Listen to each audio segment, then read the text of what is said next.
Welcome to the third and final part of our sunset journey. We cross the Nydegg Bridge, leaving the narrow peninsula behind as we head toward the green slopes of the eastern bank. Here we find the Bärengraben, or Bear Park. The bear has been the heraldic symbol of Bern for 8 centuries, and this modern enclosure allows these magnificent animals to live right by the Aare. It's a living tribute to the city's heritage, a place where nature and history meet at the water's edge. If you like this content, please help us by hitting the subscribe button and notification bell so you can be notified when we upload additional content. From the river, we begin our steady climb.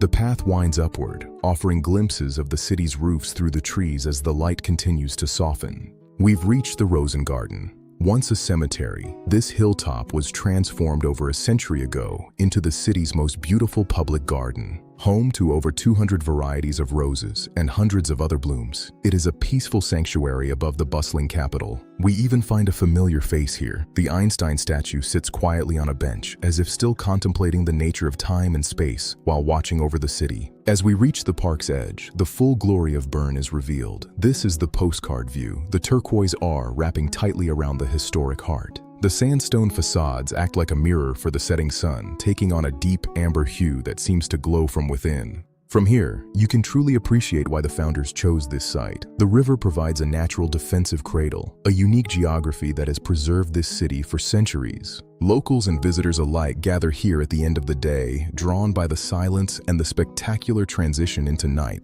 On a clear evening, you can see the peaks of the Bernese Oberland on the horizon, standing guard over the Swiss plateau. As the sun disappears, the city transforms again. The medieval streets are dotted with the soft glow of lights, bridging the gap between the past and the present. Bern's magic lies in its continuity, the way it has held on to its soul through 800 years of history, remaining as vibrant today as it was in the Middle Ages. Thank you for walking with us through the sunset magic of Bern. We hope this journey has captured the timeless beauty of Switzerland's historic capital. Until our next journey, keep exploring the magic of the world around you. If you like this content, please help us by hitting the subscribe button and notification bell so you can be notified when we upload additional content. Thank you for watching.